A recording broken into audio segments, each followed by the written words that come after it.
Syrian government says it's ready for a limited ceasefire with the rebels and a prisoner swap. The foreign minister has even proposed cooperating with the more moderate opposition groups against radical Islamists. And he raised those issues at a meeting in Moscow with his Russian counterpart, Sergei Lavrov. Well, let's now discuss the latest developments with the Syrian presidential advisor, Bouthaina Shaaban. Thank you so much, Ms. Shaaban, for joining us here in RT to talk about the situation. Well, it looks like the ball now is in the opposition court. So how do you expect them to react to the proposals, the offers from Damascus?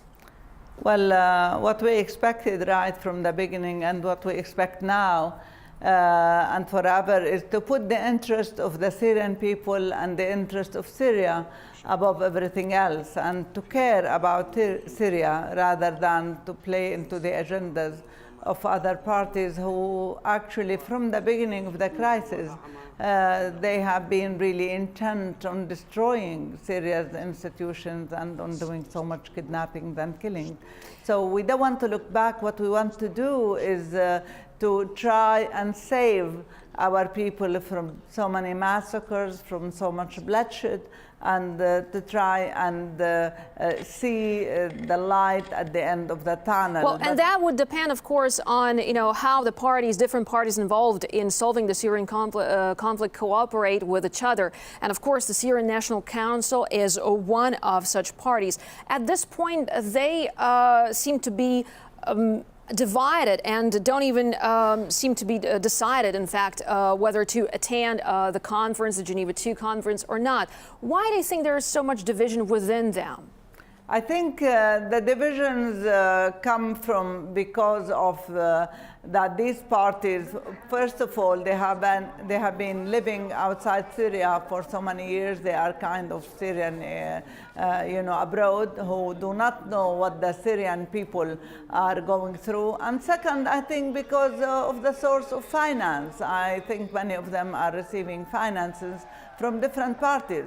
But anyone who lives with the Syrian people, who wants the interest of the Syrian people to be above everything else, would give the utmost priority to stopping this terrorism that is destroying the lives of the Syrian people, causing the death of women and children, and causing the destruction of Syrian infrastructure in Syria. So I believe it's a question of what is one's priorities. Is it the Syrian people and Syria and its territorial integrity, or is it some personal interest and being an ally for other forces who obviously right from the beginning of the crisis want to destroy Syria? Well, the Syrian government is offering a ceasefire in Aleppo now. Why now? Couldn't it have been done earlier? If I may correct, it's not a ceasefire, because a ceasefire is used between two armies or two peoples. It's a kind of security arrangements, because Russia and the US have announced in Paris that what they would like to do is to have a kind of pilot project, if you want. Yeah, but why now? Well, because we are approaching Geneva, we are trying to reach a political solution for the crisis. We have been trying for all these years, to stop the bloodshed and the killing and to initiate a political process, if you want. But why wasn't this approach tried earlier then? That could have prevented a lot of people from being killed. Well, if you remember, Geneva I was agreed upon on the 30th of June 2012.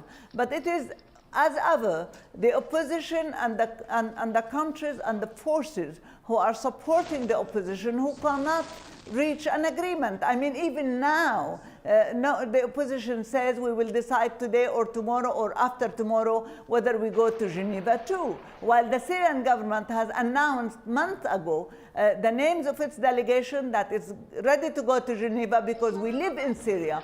We care for the Syrian people. We want to end the bloodshed in Syria. That is because we are responsible people. But as for the others, I don't know what their priorities are. You have to ask them. Yeah, you have to ask them. The thing is, as we have earlier established, that there are a lot of parties involved, and the solution to the crisis will depend on what they will offer and put the suggestions that they put to the table. Specifically, the U.S. has said that there's no place for Assad in Syria's future. So that's their position. Do you think Washington is likely to soften their stance in the Geneva II talks? May I draw your attention and the attention of Washington probably that there is some contradiction in what they said and they announced, because they accept Geneva I. Geneva I says that everything reached between the parties has to be reached by consensus. This means that the Syrian parties during the conference have to agree on the steps to be made, and thus the US cannot say that Assad has no future, because this is contradictory to Geneva I, and it is contradictory to what Mr. Kerry and Mr. Lavrov and other ministers have agreed upon on the 30th of June 2012, on the basis of which everybody is going to Geneva II. All right. Also, Syria has accused the U.S. of supporting terrorists in Syria. But what is the evidence, and what is the evidence that Damascus is basing these accusations on? Well, this came as a response to what John Kerry and the foreign minister of Egypt said in Kuwait, saying that Syrian government is destroying schools and hospitals. We asked Kerry to provide evidence, because I think the one who utters the accusation has to provide the evidence. Syria has been one of the rare countries in the world who have a free education, free medical health service. We fight so hard to keep our institutions, and we complain to the world about the terrorists destroying hospitals and schools. So it is absolutely ironic and so unbelievable that somebody should say that the Syrian government is the one who is destroying the schools and hospitals. They should come up with an evidence when they utter an accusation, and the accusation was first directed to us. We are asking them for the evidence. Well, as we see at this point, Syrian opposition is divided, and there are different, in fact, groups that call themselves opposition. Among them, there are some that are moderate, and Russia has said moderate opposition groups within the war zone should also be invited to the peace talks. What about the position of the Syrian government on this? I mean, has the Syrian government been in negotiation with those moderate groups to get them involved? Well, we have many moderate groups in Syria we have about 20 opposition political parties, but unfortunately the United Nations did not invite any of them.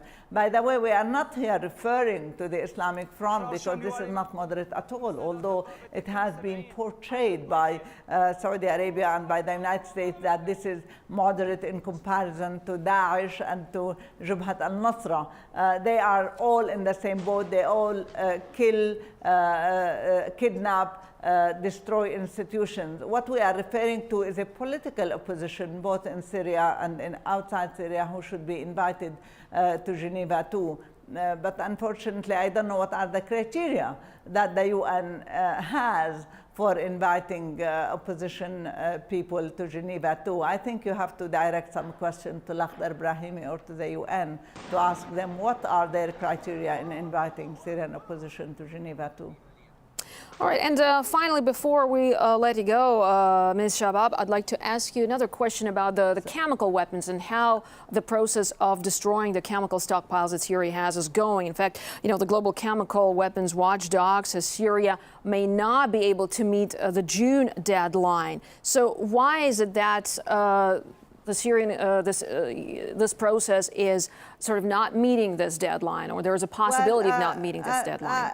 I think they said it may not be able, so they didn't say it's not meeting its deadline. I think all international organizations are acknowledging that Syria is trying its best with the help of Russia, of course, who is also trying its best to meet deadlines and to get rid of chemical weapons as we promised and as we agreed and as we said. But the problem is that there are some leaks that are being given to terrorist groups inside Syria who are targeting the chemical cargo on their way to the sea. And therefore, I think the forces who are leaking this information should stop leaking this information. And Syria has always been a country that has honored its word and its agreement and its signature. And we've just been in a meeting with Mr. Sergei Lavrov, and we told him that we are absolutely ready to coordinate our efforts with Russia day by day in order to fulfill our commitments in getting rid of these chemical weapons, as we promised that we shall and we will.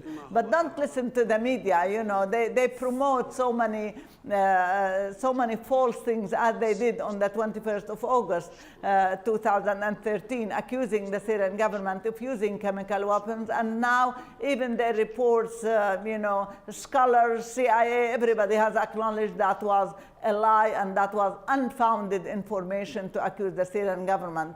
Well, So sometimes the information has to come from different sources. For now, though, Syrian Presidential Advisor Bouthaina Shaaban, thank you so much for sharing your views with us here on RT International. Thank you very much.